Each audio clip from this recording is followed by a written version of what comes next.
Welcome to our second session of our series, Taking Care of Business, Legal Guidance from Business and Litigation Attorneys of Partridge Snow Hahn. This session is what business owners need to know about employment law and will be led by the chair of Partridge Snow Hahn's Labor and Employment Practice, Alicia Samolis, and Labor Employment Associate, Joshua Xavier. Thank you to Partridge Snow Hahn for sponsoring this session. Thank you. Thanks for the introduction, Amy. So I'm Alicia Samolis. I'm a partner at Partridge Snow Hahn. I'm here with my associate, Josh Xavier. We're both labor and employment attorneys, which means about half of what we do is we represent employers who get sued by their employees for things like wage and hour violation and harassment, discrimination. The other half of what we do is compliance-based. So we counsel employers on terminations, on leaves, and other employment issues. So as Amy said, we're going to be taking questions at the end. Feel free at that point just to unmute yourself, ask us anything, or you can type in the question in the chat box and Amy will read it to us at the end as we go. So one thing to keep in mind, if you do ask a question, we are attorneys, but we're not your personal attorney. This is not attorney-client privileged, and it is recorded, as Amy mentioned. So please do not admit to the whole group that you've been doing things illegally or ask a question in a way that everyone's going to know that you have already violated the law. Wouldn't be good for you in the long term. So Josh and I are going to be talking today about 10 employment law fundamentals that all business owners should know or at least be aware of. And before getting into that sort of substance, I want you to think about three big picture things when you think about employment law compliance. So the first one is that in any situation, it is likely that more than one employment law is going to apply to the situation or to your question. So I see new businesses run afoul to this issue all the time. Maybe you don't want to call an attorney, so you're doing some self-research, and maybe your issue is you have an employee that has a medical issue. So you Google that, the Department of Labor website pops right up. It starts talking about the Family Medical Leave Act. You read through all that and you realize, hey, it doesn't apply to me because I don't have 50 employees yet. And while that is true, you would be all set under the Family Medical Leave Act. You would miss the fact that there are other federal laws that apply. The ADA would apply. There's also other Rhode Island laws that are going to apply. And then if you have employees working in different states, even if they're working from home, you might actually have multiple state law that applies. The second big picture issue I want you to keep in mind is that if you're familiar with business law or business disputes generally, the way the employment law is interpreted and the way disputes are decided is very different than other business disputes. So the employment laws work a lot more like a consumer protection law. They're essentially a group of statutory laws, mostly, not a lot of case law, and they're designed to protect the employee. So in a business dispute, you probably are aware what a court or a jury would look at is usually what the parties had in writing, or if that's ambiguous or there's no writing, at least what they intended to agree upon, and then overall equity as to the situation. And that is the exact opposite of way that the employment law works. Generally, what the parties agree to, what the employer and the employee agree to, may not be dispositive of the issue, particularly if the statute's been violated. And when you think about equities, the court or the jury is going to be siding with the employee. The burden of compliance is always on the employer. Very last big picture issue, and I don't mention this to scare you guys, but that is personal liability.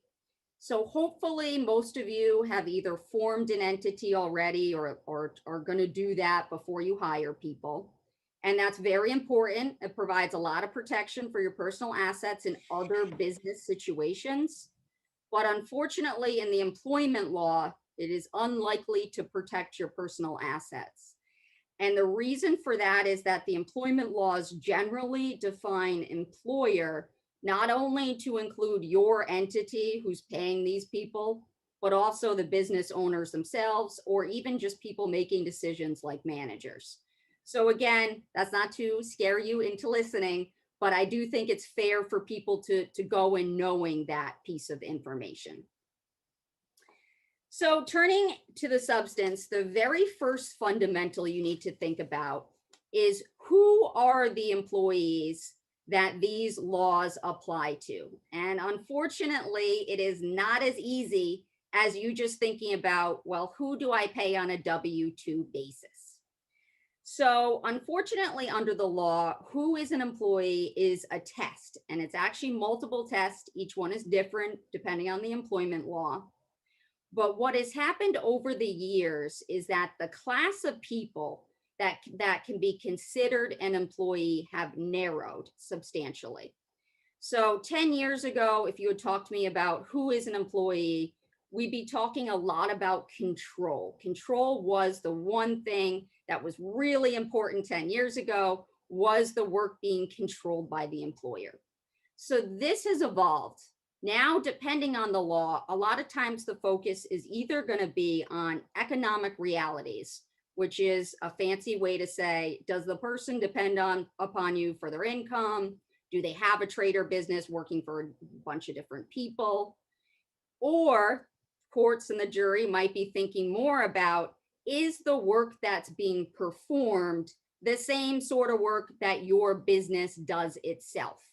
So an example of that would be if you're an accounting firm, it would be similar work if you had someone provide some financial services consulting. Very likely that should be an employee.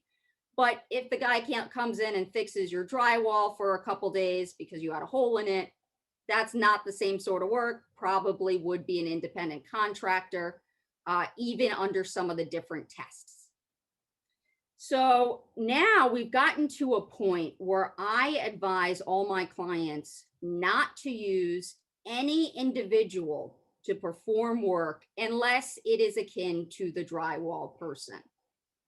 So what I'm really saying there is the way around a misclassification issue for independent contractors is to use people who have their own entity like you do. So it's pretty easy to form an entity. What has happened with a lot of companies is now if they were using someone individually, they go to that person and say, look, it's time, you got to form your own corporation, your own LLC, your own LLP, not a DBA. It has to be a real separate entity. The law really hasn't kept caught up to this nice loophole. And if you find yourself now paying an entity, very small risk of misclassification. So think about that. One last thing I'll say about recognizing who are employees, that is the issue of volunteers, which you might call interns or anything like that. So if you're a for-profit entity, you really shouldn't be having many volunteers. The only volunteers that generally would be acceptable would be people that are getting school credit and really aren't providing you much of a benefit. If you're for profit and you think you have other volunteers, I'd be very concerned. So now that we know who would be an employee, Josh is going to tell us what you should be thinking about when you're looking to hire an employee. Thanks, Alicia. Yeah, so as we all know, the first step in onboarding employees is the application. You should be requiring potential employees to fill out an application to join you as employees. In Rhode Island, it's very important to note that there must be two items. There are two items of information that must be on every single application for employment. Number one, the first thing that must be on every single application for employment here in Rhode Island is whether or not the employer is subject to the workers' compensation law, whether or not the employer is exempt from the workers' compensation law. And if they are exempt from the workers' compensation law, then the specific exemption must be provided on the application itself. And the law is actually even more specific, and it requires that this information be on the first page, has to be on the first page of the job application. Here in Rhode Island, workers' compensation insurance must be procured by every employer that has at least one employee. The second piece of information that must be included on every single job application in Rhode Island is the fact that no smoking is allowed on the employer's premises. There is specific language that must be included on the job application, and that specific language can be found in the Rhode Island general laws. There are other bits of information that unfortunately we have seen come up on job applications that really have no place at all on job applications because they violate various employment laws. For example, number one, oftentimes we see on job applications a request for a potential employee's maiden name. That's a no-no.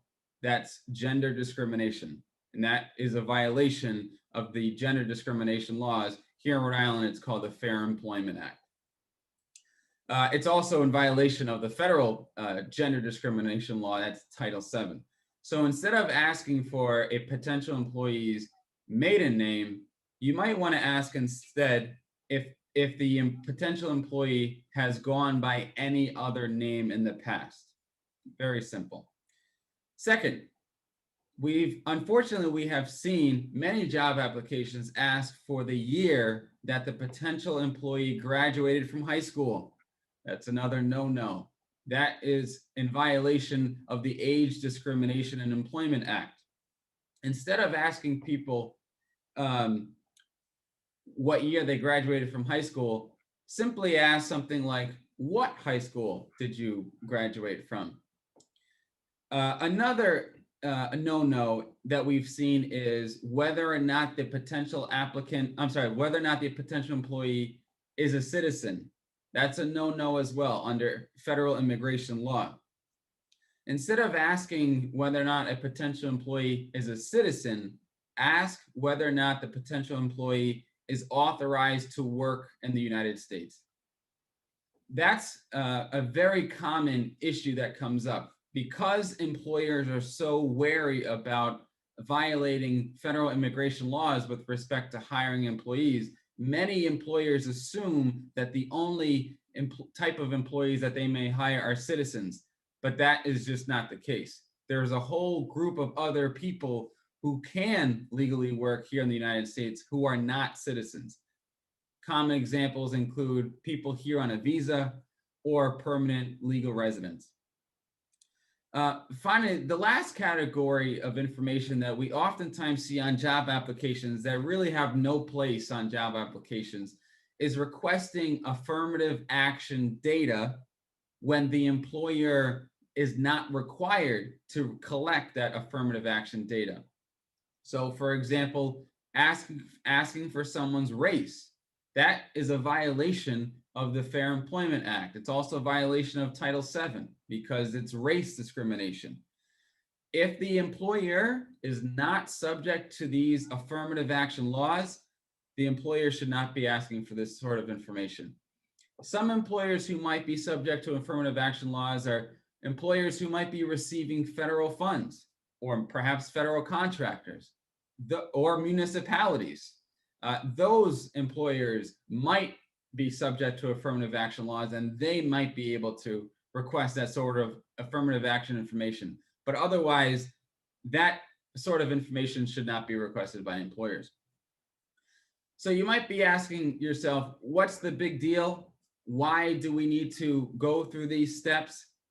In addition to making sure that you don't violate the fair employment laws and Title VII that I mentioned, here in Rhode Island, there is a common law prohibiting all employers from violating what's called negligent hiring.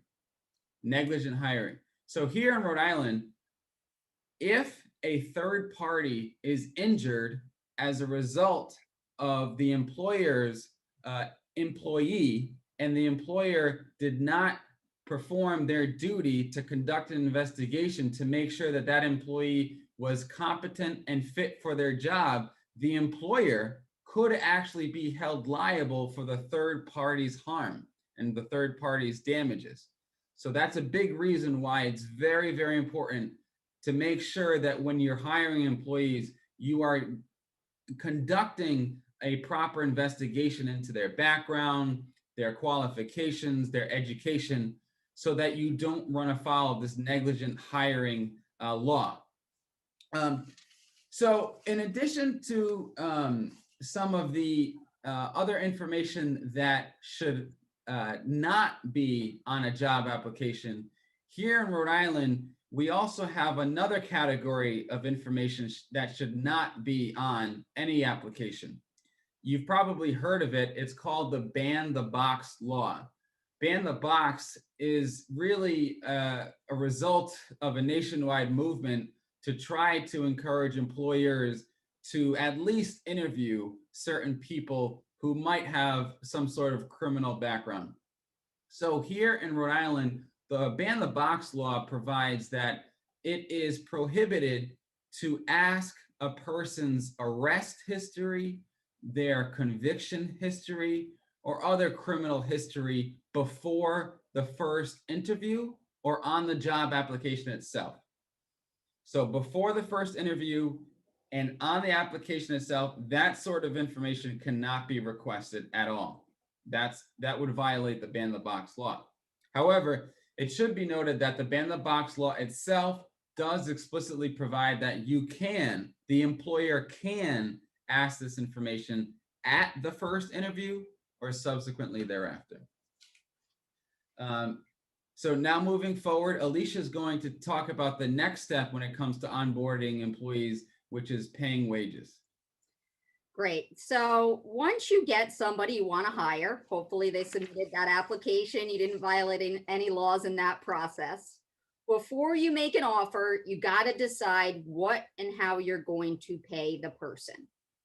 So under the wage payment laws, the default rule is that the employee has to be paid in cash or check or direct deposit minimum wage.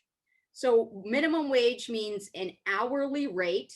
Federally, that's $7.25. Rhode Island's just went up in October to $11.50.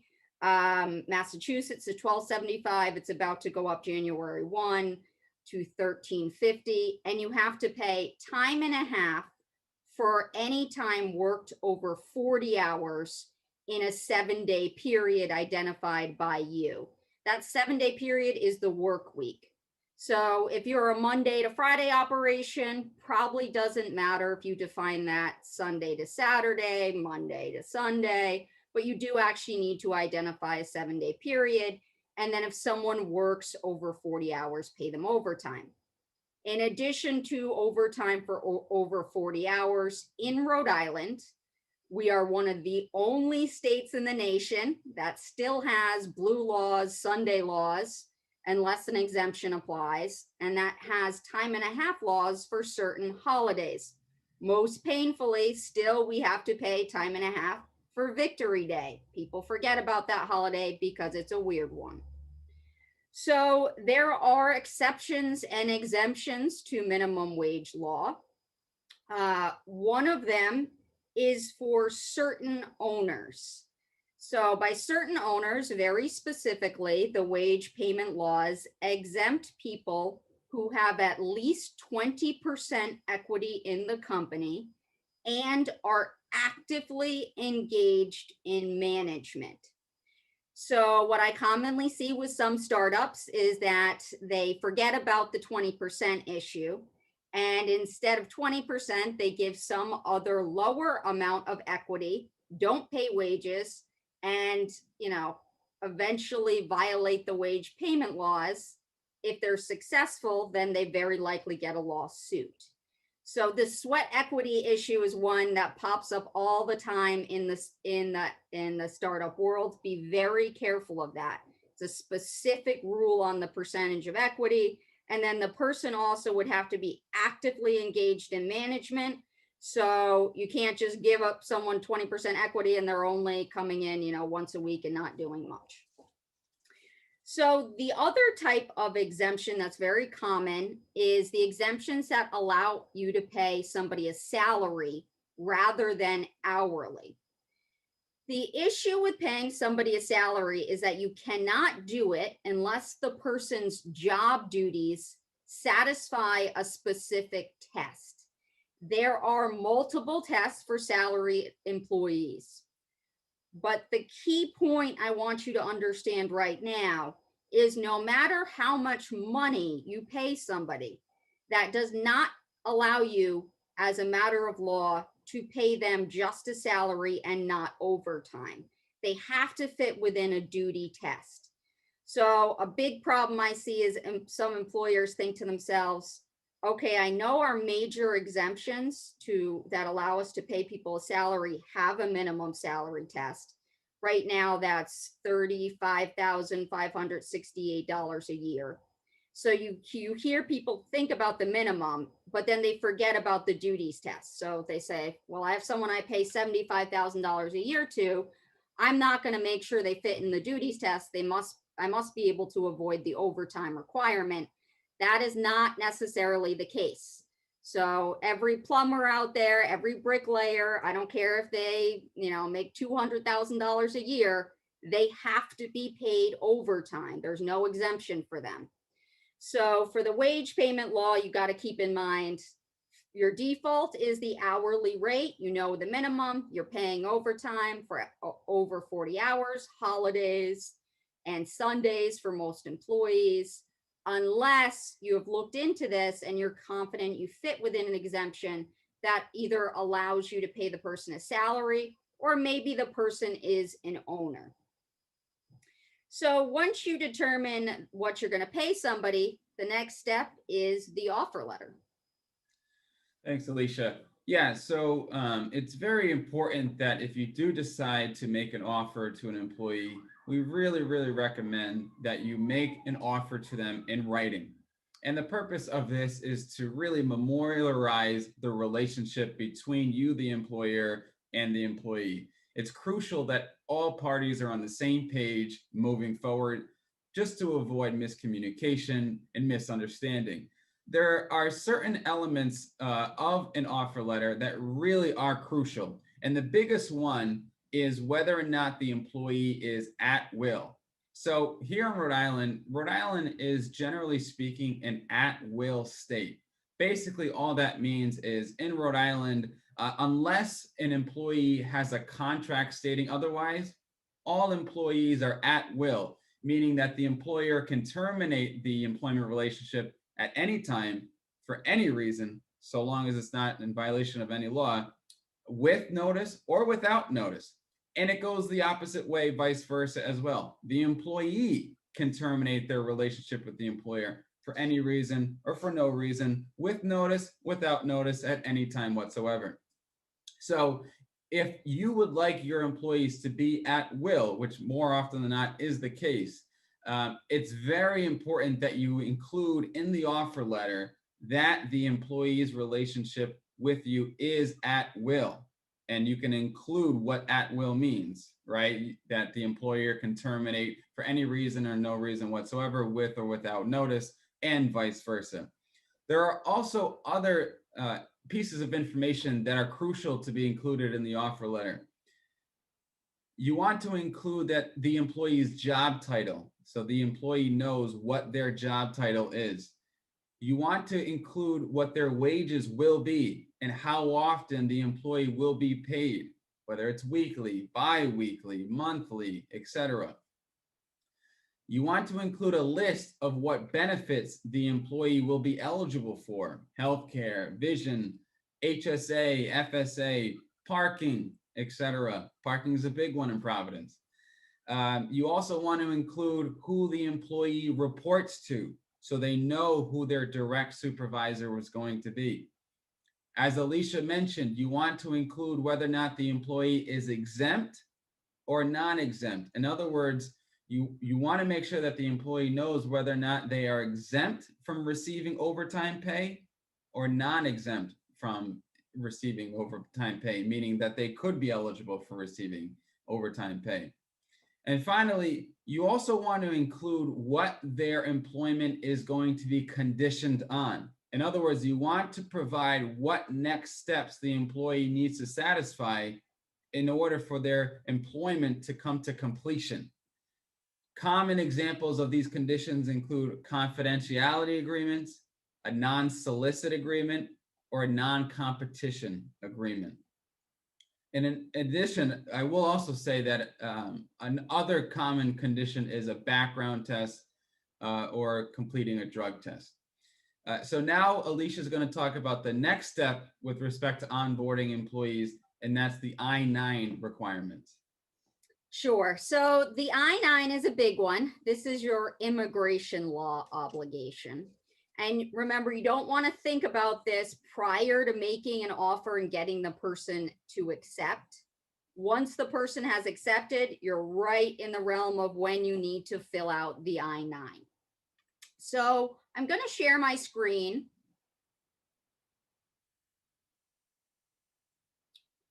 Which it doesn't look like I can actually share my screen. But hopefully you may have seen an I-9 before. So essentially, All right, you can share now. I forgot that you'd logged off. No problem. All right, so if you can see my screen, this is an I-9 form. Yeah, we can see it. Pretty straightforward in that the top part is going to be filled out by the employee, and then the employer is going to fill out the bottom part. And when they fill out the bottom part and examine the documentation, normally what the employer needs to do is either get one work eligibility document, like a passport, or two work eligibility documents. One showing the identity, literally means that it's a picture of somebody, and one showing that they can work in the US. So in that category, the major ones are a driver's license and a birth certificate, a driver's license, and a social security card. There are a whole host of other ones, though. Even I wouldn't be able to recognize all of them. So if you go to hire somebody and they don't have one of those things, and instead they are not a US citizen and they're giving you a work visa or some other documentation, you should go on the immigration agency website. It's uscis.gov. Really useful website. They have pictures of every single different country's work eligibility paperwork, and you need to go in, look up the document, make sure it looks right. The other thing to think about when you're looking at the document itself is that it has to be normally inspected in person, meaning an original document. So that's one of the reasons I wanted you to look at this particular I-9. It's one of the new ones that the government has produced to explain what is going on during COVID.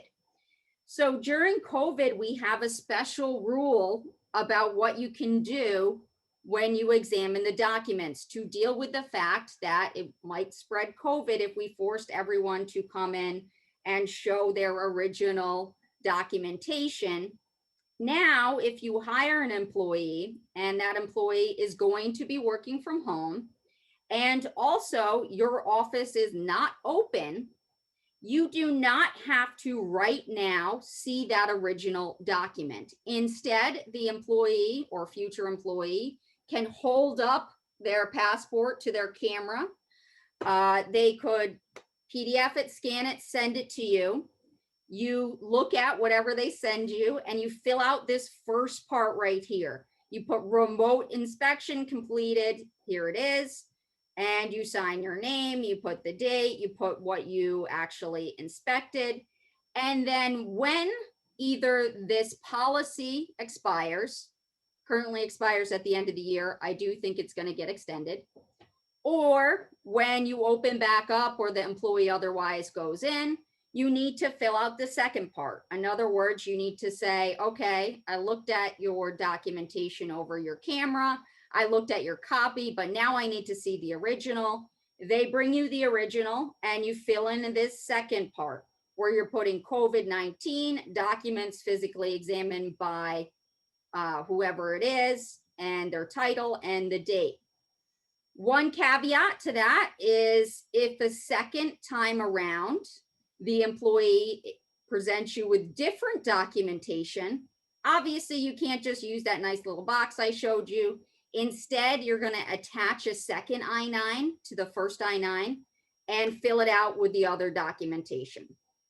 One last thing I'll say about the special COVID rules, that is they have addressed the issue of expired licenses. So very commonly, if someone doesn't have a passport, they're bringing in their license, driver's license with their either social security card or birth certificate. If the license is expired, you have to, this is mandatory, go on the DMV website where the license is issued and see if there is a rule that has extended the expiration date. So as of today, Rhode Island doesn't have that rule. We did for a long time, but by the end of November, that all went away. I wouldn't be surprised if we get a new rule that does extend some expired licenses. Right now, Rhode Island doesn't. Massachusetts does. So you got to go on whatever state it is website. And if you do see that, okay, there is an automatic extension, you must accept that driver's license and you do not get a new driver's license. You're all set because technically the license hasn't expired. You do have to write in that box that I just showed you, COVID-EXT. And the government has suggested, but not mandated, that you print out the website you look at and you attach it to your I-9. And that's obviously what I would recommend too, because if you get the audit, particularly if you were wrong, I would want there to be something showing that there was that good faith. So before I turn it over to Josh to talk about three different things, there are three more fundamentals, but they're relatively straightforward. I will tell you that the immigration statutes come with personal criminal liability. This is one of the worst statutes you can violate. So if you're out there thinking to yourself, I have somebody working for me as an employee that I don't have an I-9 on file, get one now. Now, you still violated the law, but at least it's going to be in your file. If you get that audit, it's going to really save you to have it there. And when I say anyone, I mean anyone. So another thing I have seen that has happened is with new businesses, sometimes the people that are working for you could be family members, could be best friends. So if the immigration agency shows up and asks to see your I-9s, they are not going to accept the fact that, hey, this is your cousin, you were in the hospital when they were born and you know it was in the United States and you can swear to that. That does not satisfy the obligation. I don't care if it's your best friend for years and you've traveled together, so you've seen his passport a million times. That is not going to cut it. Again, it's not an equitable test. They're looking for the actual document. Great. So as Alicia mentioned, there are certain tax provisions and tax laws that employers have to abide by. The biggest one is tax withholding. I'm sure most of you are aware that employers are required to withhold certain taxes. Those taxes include, but are not limited to, federal income tax, state income tax, and here in Rhode Island, we have what's called a temporary disability insurance tax that also must be withheld by the employer. Now, you've probably heard of that as commonly referred to as TDI. TDI is paid for by the employee, so the employer simply needs to withhold that amount from the employee's paycheck. At the outset of employment, in order to facilitate this withholding, it's necessary for the employer to receive a completed W-4 form from the employee dictating what level of amount the employee would like to be withheld from their pay. And then within 14 days of hiring the employee employers in Rhode Island are required to register the employee with the Rhode Island Division of Taxation within 14 days. So within 14 days, you must undergo that process of registration. In addition to making tax withholdings, employers also have to pay certain payroll taxes. And some of those payroll taxes include unemployment tax in Rhode Island, which, as I mentioned earlier, applies to all employers with at least one employee, Social Security taxes, and Medicare taxes. Those taxes must be paid by the employer. Now, once you have finished this tax process, it's very important for the employer to hold on to these records. Retention of records is key, especially in the employment context, because there are various laws that apply in which, if you are sued under those laws, it's going to be vital to your defense for you to provide those documentation in order to defend you against that sort of action. So what am I talking about? The most common action where this becomes an issue are wage and hour violations. If an employee claims that they have not been paid their wages, the employer has the burden to provide and to prove that the employee was properly paid. So therefore, in order to satisfy that burden, the employer must provide the payroll records in order to defend themselves against that action.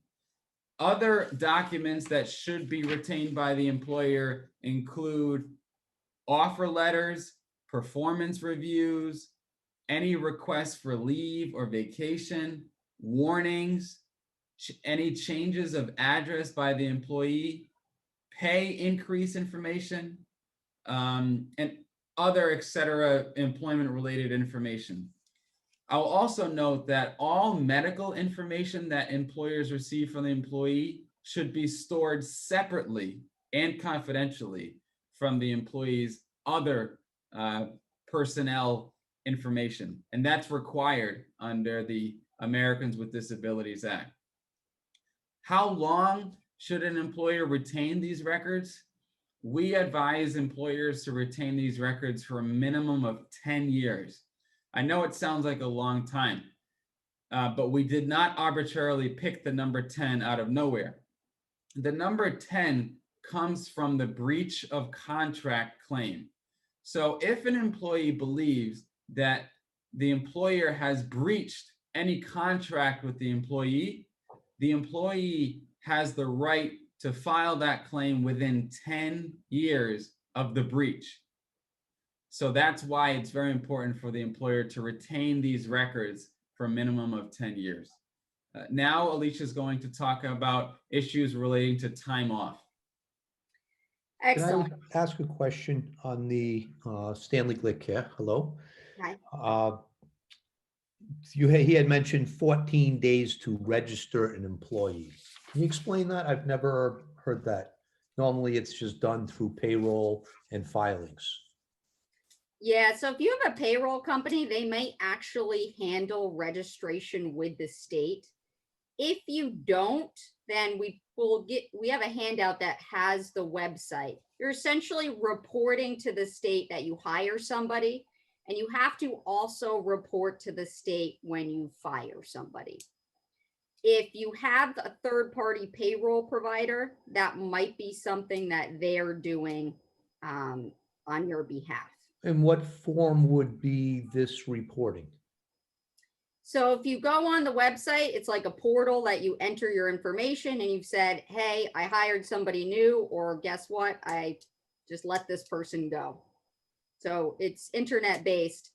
I imagine there's an alternative way to do it through paper, but all my clients would do it online, or they have a third party. Okay, never came across that in 35 years of business. So thank you.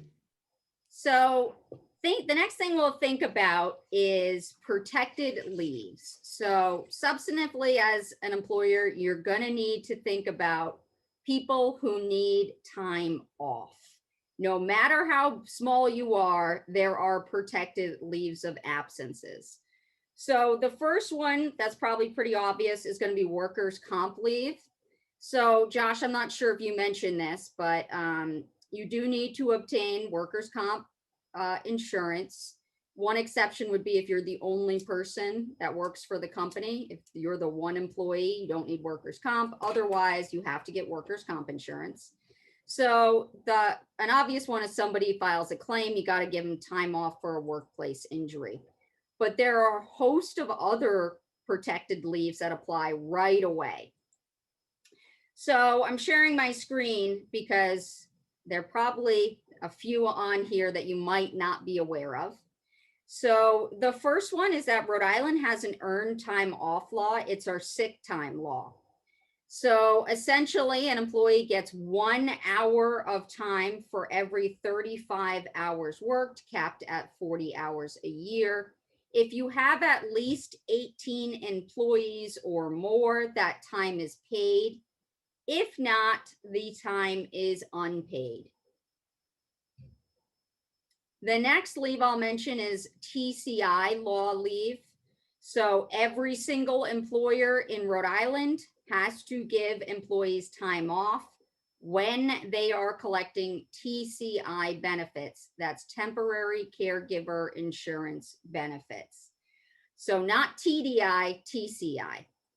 The protection in leave is triggered when the employee files for the benefits and collects the benefits. So it's a state determination. You're not actually determining, does the employee qualify for the benefits? So if they tell you they're collecting them, you should get evidence they are, and then they get up to 4 weeks of leave. It only applies to full week absences. And just so you know, employees should generally only be able to collect TCI when they're caring for a sick family member.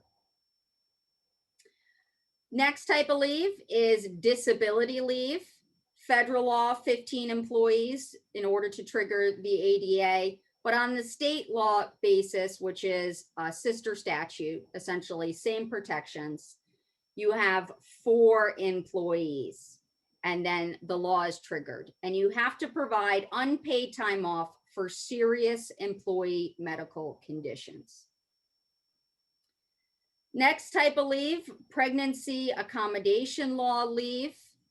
This also applies if you have 4 or more employees. This is unpaid time off associated with actually giving birth or being pregnant. It's not a caregiving sort of leave. Not a set number attached to this leave. It is what kind of the employee requests, what the doctors think is necessary.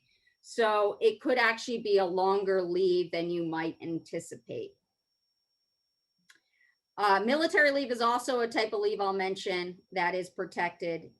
And finally, I want you to understand the vacation time law.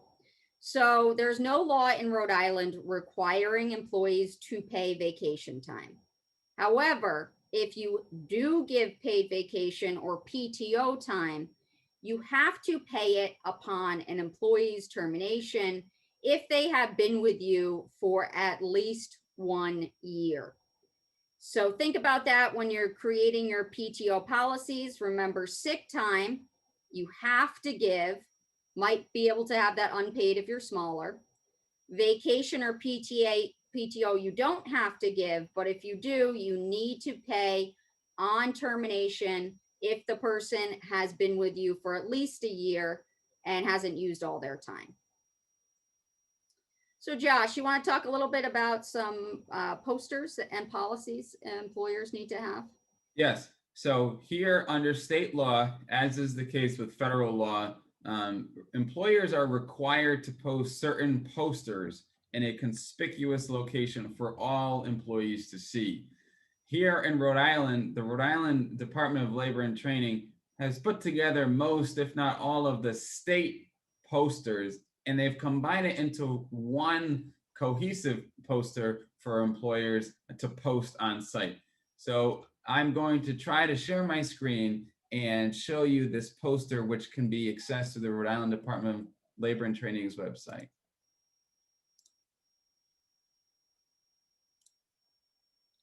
Great. So you should be able to see this poster. Again, it's comprised of most, if not all, of the state law posters that employers must post. These posters include posters such as the Right to Know poster, which is essentially a poster notifying the employees of any sort of hazardous materials that might be on site. The minimum wage poster, the child labor poster, unemployment/TDI, the no smoking and workers' compensation posters I mentioned earlier, the uniform services, polygraph protection, fair labors, and OSHA posters which is under federal law. So here they have conveniently put together all of these notices into one poster for you to post on site. And again, that's available on the Rhode Island DLT's website. When it comes to posters, it's very important that the employer does not post any posters that do not apply to the employer. And the big reason for this is there is some case law suggesting that if an employer posts a notice or a poster with a law that does not on its face apply to the employer, then the employer actually waives their right to argue that that law does not apply to it. So the most common example we see is the Family and Medical Leave Act, or the FMLA. The FMLA on its face only applies to employers with 50 or more employees within a 75-mile radius. So if you do not have the 50 employees within a 75-mile radius, don't post the FMLA poster, because you might run the risk of waiving your right to claim in court that the FMLA does not apply to you. Because of the world in which we live in right now, in light of COVID, many of your employees might be working from home. So how do you post a poster for them to see if they're working from home?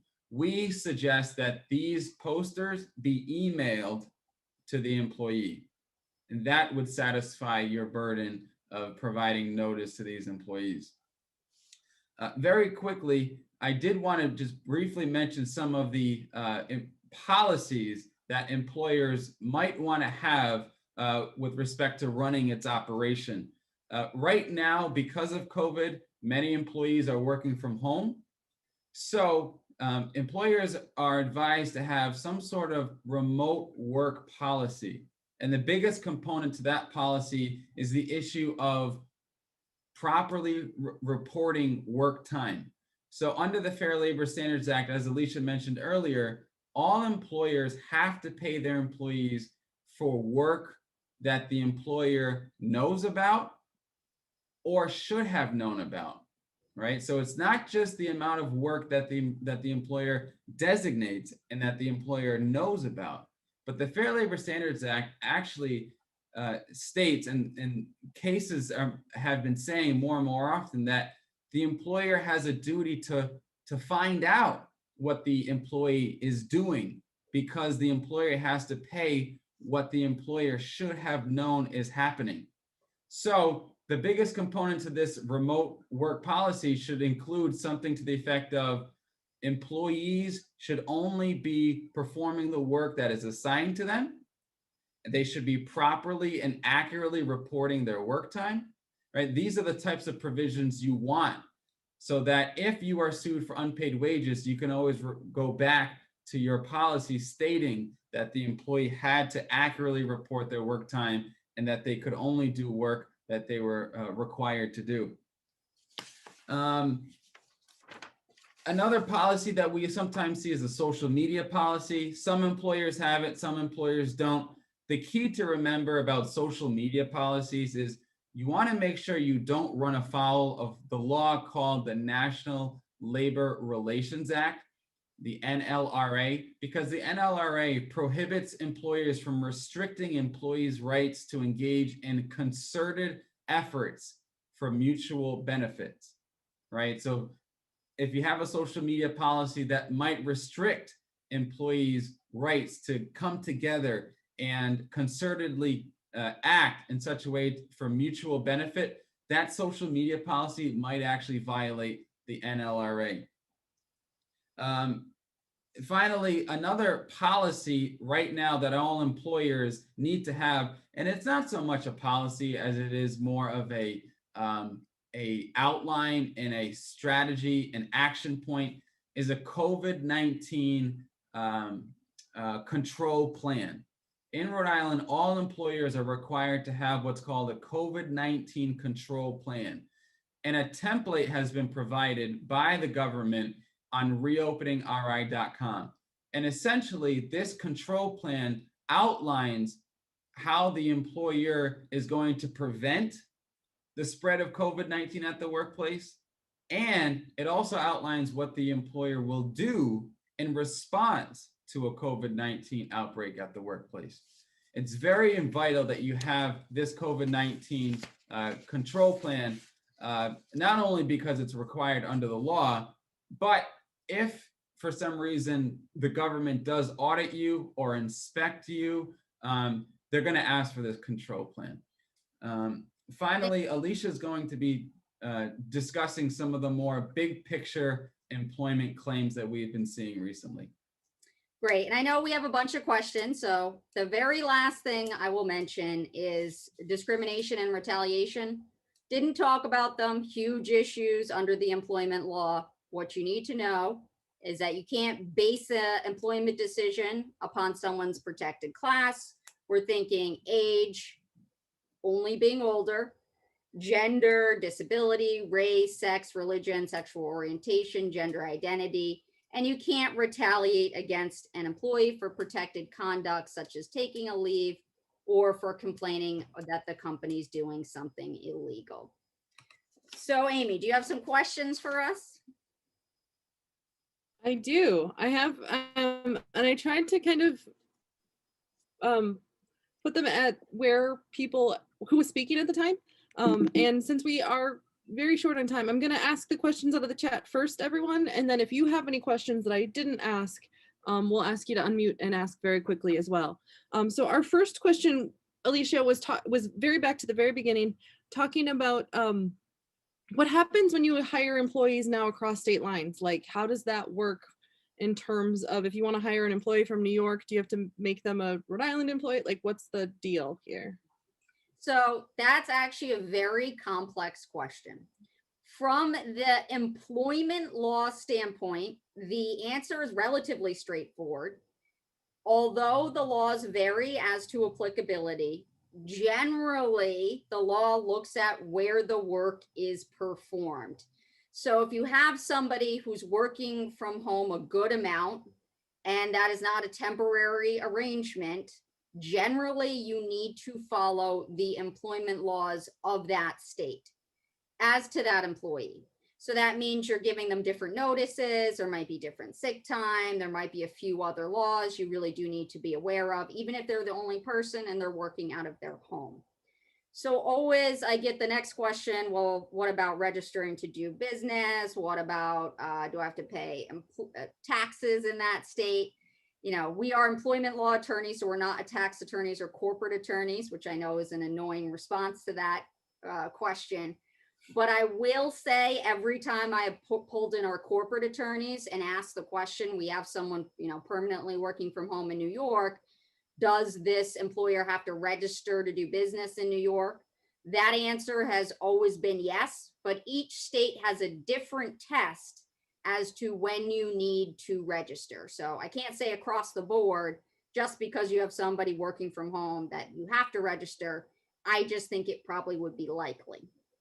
And then what if they're a 1099, a contractor that's out of state? Okay. So if they're correctly classified as a 1099, which, you know, I'm already skeptical if they're an individual, then, you know, there's less of a chance you're going to need to register. Again, it's a separate test. And of course, the employment laws will not apply to you because, you know, they don't apply to non-employees. There might be some separate independent contractor laws that apply. We don't really have those yet in Rhode Island and Massachusetts, but I've seen them in other states. So some other states are starting to have non-discrimination laws that apply to independent contractors. Notices you have to give independent contractors. but overall, it's going to be a less of amount of compliance. Excellent. And then Josh, we had some questions about the job application. Is there, I mean, it seemed like there were so many questions you couldn't ask. Is there a standardized job application for small businesses that they can send out? Like they know all the questions are right. So we hesitate to offer one standardized job application because of the negligent hiring issue I talked about earlier. This negligent hiring standard, it's going to require different questions be asked from different employers, right? A school should be asking different questions than I don't know, a sports team, right? Because there are different issues at play here. And there are different pieces of information that must be asked from a school teacher that might not necessarily need to be asked from, say, I don't know, someone who's window washing. And Alicia, feel free to expound on that. Yeah, the other thing I'll say, because I just reading some of your questions in the comment box, is, somebody typed in, well, the Department of Labor might have one. Again, be very careful with that. The Department of Labor doesn't enforce some of the laws we just talked about. So this is a common problem I see all the time. Your Department of Labor standard form is going to differ from your Rhode Island Commission standard form. Probably the Department of Labor is going to get wage and hour laws right. That's what they do. But they might not get some of the discrimination or, conviction, arrest information might be wrong on there, it looks like. So you can't rely on one specific state agency to comply with laws that they're not even enforcing. Okay. And then we do have one more question from the chat. On calculating the number of employees, for example, on sick time law, what if you have under 18 in Rhode Island, but over 18 when you calculate your whole organization? So each law calculates the number differently. And this has become kind of a hot topic because a lot of times the law won't say, and then you have to wait for the regulations and case law. And it's a big pain. Sometimes the law will say you're only counting employees within the state. Others say it's any employees in the US. Sometimes it says any employees worldwide. The worst is when it doesn't say. So off the top of my head, I don't know if the 18 have to be in Rhode Island. Josh, do you know off the top of your head? I don't know off the top of my head. I'm sorry. We can look it up though for you, and I can email you that answer. Excellent. This has been a fantastic session. We have so many thoughts and ideas, but my one overall thought is, wow, it is a lot harder to hire somebody than previously thought. So I'm so glad I know this now before I'm ready to make that initial hire. Thank you, everybody. Thanks for having us. Thank you.